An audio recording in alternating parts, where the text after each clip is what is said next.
¿Usted sabe qué dicen las Sagradas Escrituras sobre los tiempos que estamos viviendo? En CRB Radio presentamos Logos, el final del comienzo, con la pastora Isabel Cornejo, maestra bíblica, quien nos pondrá en contexto sobre lo que dice la Biblia en el libro de Apocalipsis para estos tiempos.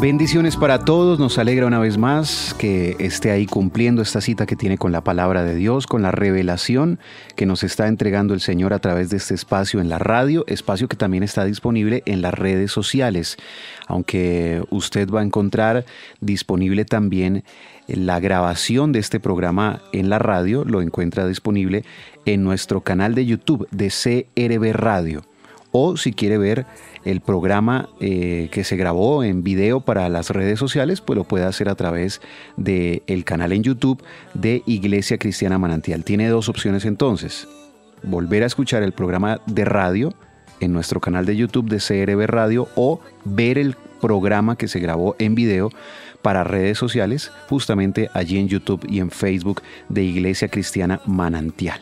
Pastora, le doy la bienvenida. Buenos días, pastora. Buenos días, Carlos. El Señor te bendiga y también muchísimas bendiciones a toda nuestra hermosa audiencia. Hoy nos corresponde la Odisea. Normalmente pensamos que la Odisea son dos palabras, la Odisea, pero es la Odisea, ¿verdad, pastora? Sí, Señor. Y a esta iglesia el Señor se presenta también de una manera particular que usted ya nos va a explicar por qué el Señor le dice a la iglesia de la Odisea que Él es el testigo fiel y verdadero, el principio de la creación de Dios. Es increíblemente interesante, por lo menos cuando comparamos la manera en la que el Señor se presenta a cada iglesia, siempre está tomando parte de la revelación que le entregó a Juan en el capítulo número 1.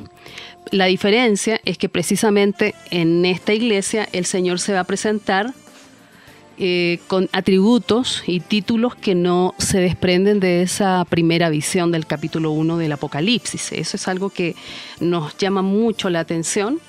¿Y por qué ocurre esto? ¿A qué se debe? Vamos a mirar entonces los nombres. El primer nombre es el Amén. Este nombre ya se había usado en el Antiguo Testamento para referirse a Dios. Así que esto también nos permite conectar a Jesús con la persona del Padre. ¿Qué significa esta expresión? Habla de lealtad, de constancia, de solidez, de seguridad, de firmeza. En este aspecto, Jesús es el sí definitivo de Dios. Esto tiene mucho que ver con la comunidad de creyentes de esta ciudad, la ciudad de la Odisea, porque ellos tenían un problema con el sí. Eran una iglesia bastante inconstante, con falta de decisión. Como ya lo vamos a mirar, ¿verdad? No eran ni frío ni caliente, sino que eran tibios. Así que la expresión amén y la que continúa, ¿verdad? Cuando se menciona que Él es el testigo fiel y veraz, que viene a hablarnos de que en Cristo está representado ese carácter moral de Dios, esa mente del Padre, refuerza, por supuesto, la idea del amén y nos plantea dos cosas muy importantes. Primero, que el Señor hace lo que Él dice, y lo segundo, que también corrobora lo anterior, es que a Dios le gusta la gente que se define, la gente que es veraz y que es fiel, que es un problema que tienen precisamente los hermanos en esta ciudad. Y lo tercero, el tercer título, el principio de la creación. Esto nos recuerda la forma en la que el Señor se presenta allí en Colosenses 1:15, a la iglesia en esta ciudad, que también queda bastante cerca de la Odisea. Y este nombre, el principio de la creación, la palabra principio habla de que Él es el arquitecto de todo lo creado. Todo lo que existe ha sido creado por medio de Él, para Él. En este aspecto, como Él es el arquitecto de todo lo que existe, Él exige un compromiso total.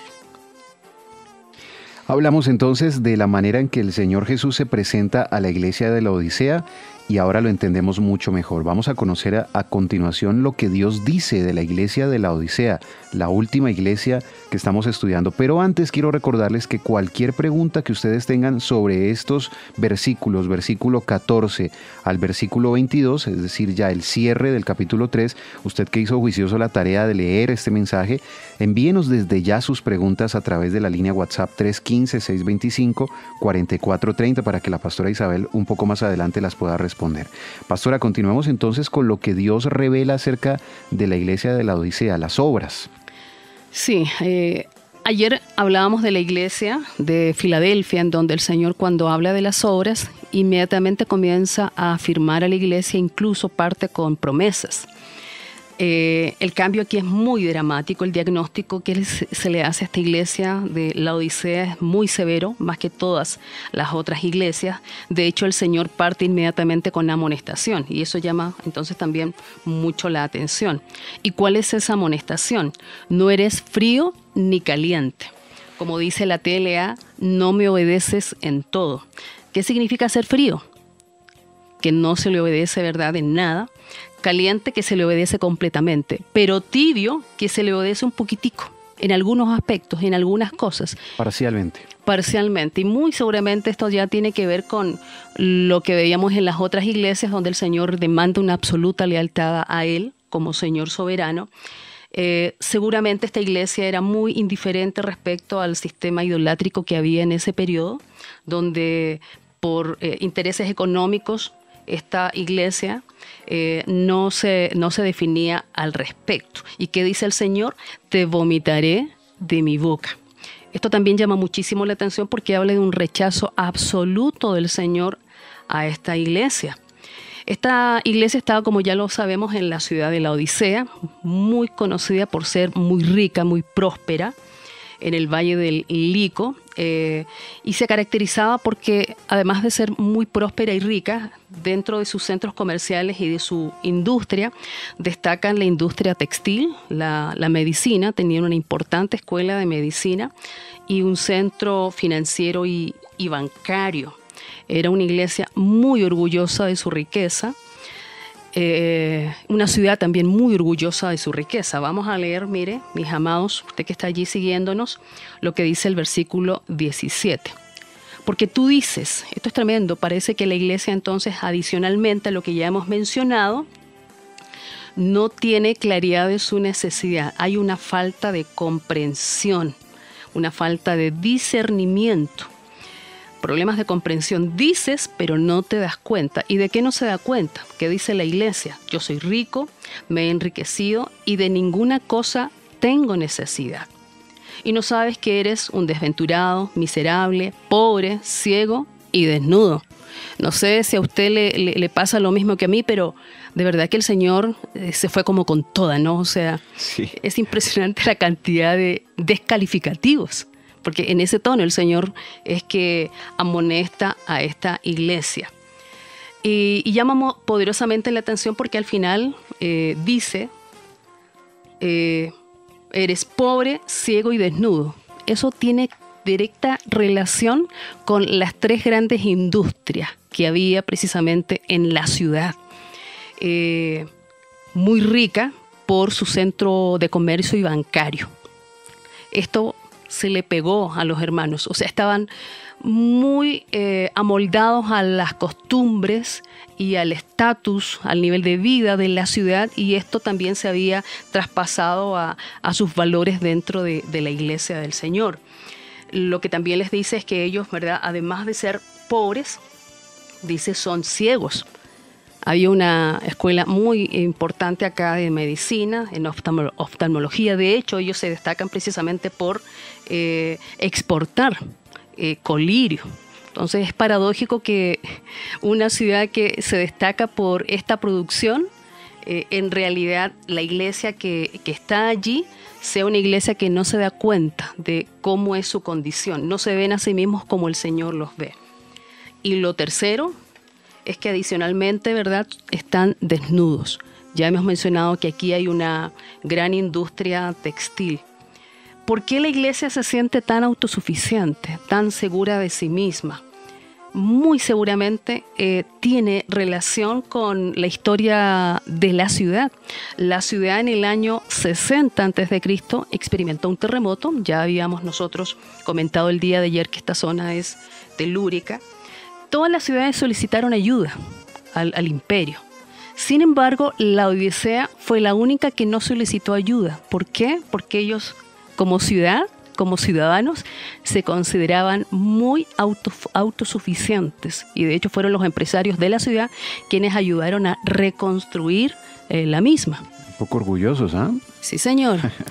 Entonces aquí vemos cómo la cultura del lugar donde uno crece, donde uno nace, donde uno es formado, a veces una vez que venimos al Señor no cambia, sigue siendo exactamente la misma.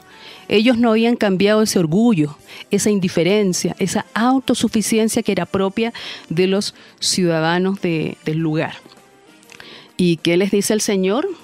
Por supuesto que les exhorta a que, dice el versículo 18, que compren oro refinado, es decir, que cambien la estrategia comercial, porque ellos transaban diríamos, en el Wall Street de la época. La idea es que ya no transen oro, que muy seguramente, ¿verdad?, era mal transado, era corrompido esa ganancia. Lo que el Señor les está pidiendo es que busquen el reino de Dios, el tesoro del reino de Dios.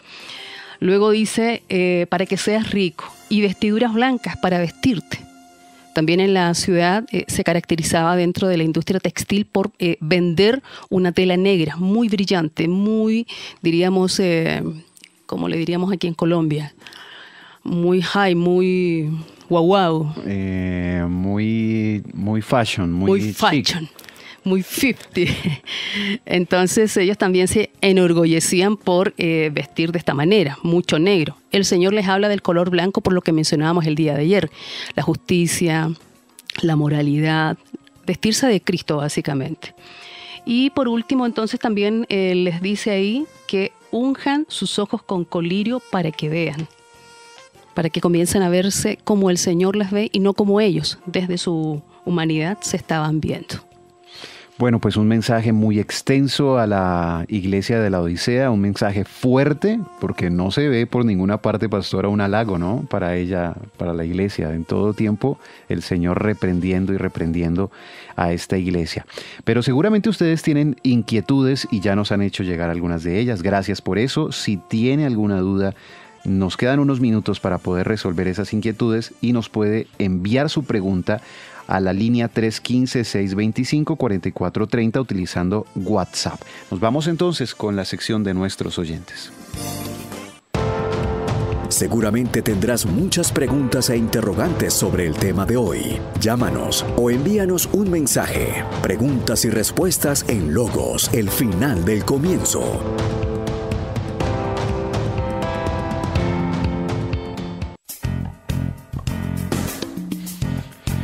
Y bueno, pastora, nos escribe una tocaya suya, Isabel Fuentes, en esta oportunidad desde Bogotá, y nos dice: pastora, ¿ellos eran tibios porque aún tenían la influencia griega? Pregunta Isabel. Responde Isabel. Sí, señor. Claro, como ya lo hemos mencionado, estos valores que había en la época, en la cultura griega, ya vemos que es una ciudad rica, próspera, autosuficiente. Es también la misma actitud que tienen los hermanos dentro de la iglesia. Entonces, definitivamente, el mundo seguía, las costumbres del mundo seguían estando dentro del corazón de ellos. Buenos días. Muy bien, pastora. Otra pregunta que nos envían a través de WhatsApp es la siguiente. Nos pregunta Rodolfo Pérez desde Medellín. ¿Es posible que una ciudad rica, viendo obviamente el ejemplo de estas iglesias y ciudades, en el día de hoy una iglesia rica pueda conocer a Dios? Una ciudad rica en el presente pueda conocer a Dios? Sin duda, claro.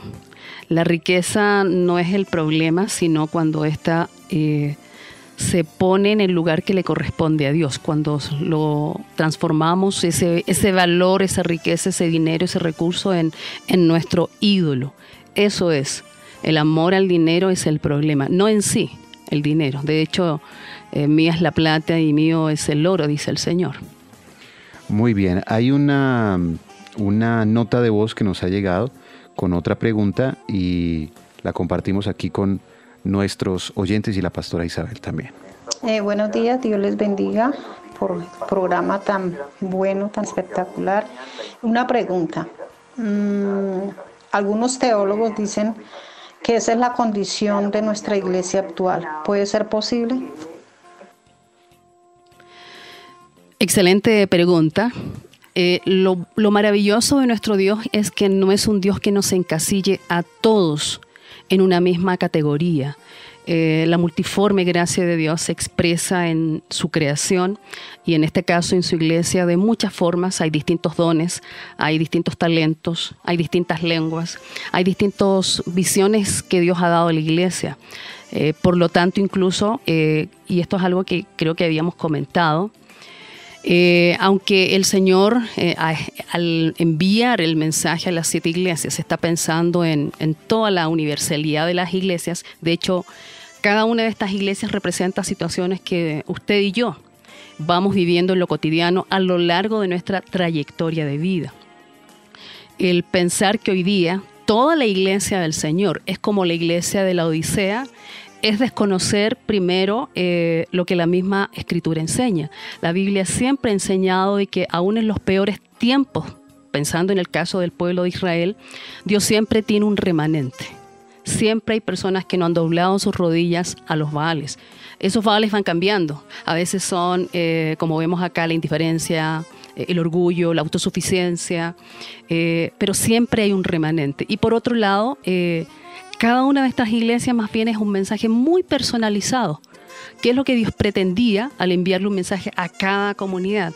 Que dependiendo de la condición personal que ellos estaban enfrentando, pudieran tomar decisiones prácticas. De igual manera, nuestros oyentes se han ido identificando con una o con otra iglesia.